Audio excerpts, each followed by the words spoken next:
Assalamualaikum warahmatullahi wabarakatuh. Kami dari kelompok 3 yang beranggotakan saya sendiri Muhammad Halim Rahman Al-Farisi. Saya Muhammad Haikal Fikri. Saya Manawita Indro. Saya Muhammad Isabri Rasak. Saya Kirby Dolan.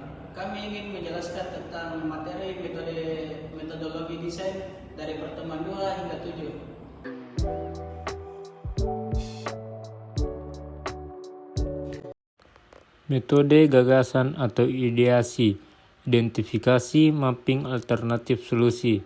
Tujuan umum dari mempelajari metode gagasan atau ideasi, identifikasi mapping alternatif solusi adalah untuk membantu seseorang atau tim dalam memperoleh ide-ide dan gagasan yang kreatif dan efektif untuk mengatasi masalah atau tantangan yang dihadapi. Pertama, identifikasi. Mengidentifikasi masalah atau tantangan yang perlu diatasi dan memahami secara mendalam tentang masalah tersebut. 2. Mapping. Mencari solusi alternatif melalui pengumpulan dan pengecekan ide-ide yang sudah ada. Setelah itu dilakukan pemetaan atau mapping dari gagasan-gagasan tersebut dengan cara mengelompokkan atau mengkategorikan ide-ide yang berkaitan satu sama lain. Ketiga, alternatif solusi. Menghasilkan alternatif solusi yang terbaik dalam memilih ide-ide yang paling layak, mempertimbangkan kelebihan dan kekurangan dari setiap solusi, serta mengevaluasi solusi yang telah dihasilkan. Metodologi pemikiran desain utama adalah sebagai berikut. 4D. Metodologi ini membagi proses design thinking menjadi 4 tahap, yaitu discover, design, develop, dan deploy. Mula-mula masalah diidentifikasi, kemudian dipindahkan ke papan gambar, dan akhirnya diterapkan pada tahap terakhir. Berlian ganda.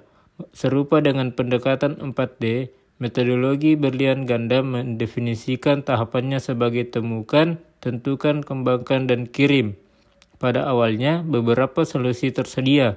Selanjutnya, kami mengidentifikasi area prioritas berdasarkan kebutuhan pengguna. 5D. Metodologi pemikiran desain ini merupakan kombinasi dari 4D dan double diamond.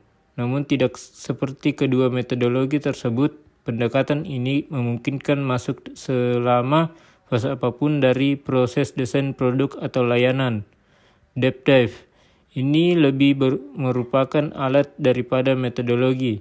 Ini adalah kombinasi dari brainstorming, pembuatan prototipe, dan umpan balik yang digabungkan dengan cara memungkinkan manajer mengembangkan solusi untuk berbagai masalah dan tugas terkait bisnis.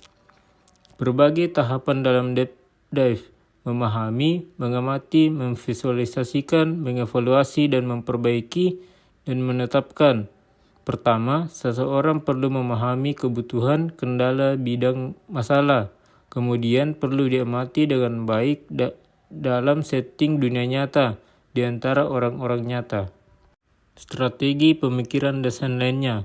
Pertama, Stack Gate. Metodologi pemikiran desain ini berfokus pada aspek ekonomi dan keuangan dalam menyampaikan ide atau solusi sebagai produk atau layanan. 2. Pentahlon. Metodologi ini adalah salah satu metodologi terpenting dalam pemikiran desain, secara khusus karena memberikan penekanan khusus pada interaksi dengan lingkungan dan orang-orang dalam proses pemikiran desain. Ketiga, Simon Herbert. Metodologi ini membagi proses menjadi 7 tahap berbeda, yaitu menentukan, meneliti, mengideasi, membuat prototipe, memilih atau tujuan, mengimplementasikan, dan mempelajari.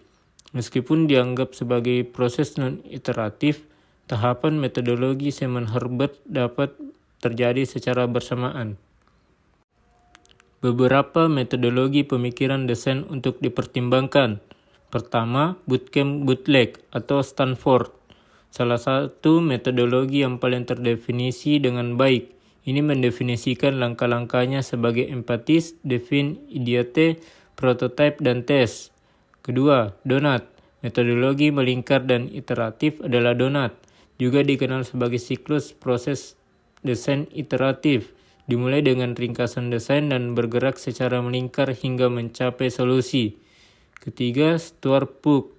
Ini adalah kombinasi dari metodologi proses desain melingkar dan linear. Ini berguna untuk masalah teknik. 4. Chaos circular. Metodologi lain dari pemikiran desain yang melingkar dan berulang. Ini mencakup interaksi perusahaan di dalam lingkaran dan lingkungan serta orang-orang di luar. 5. Spiral.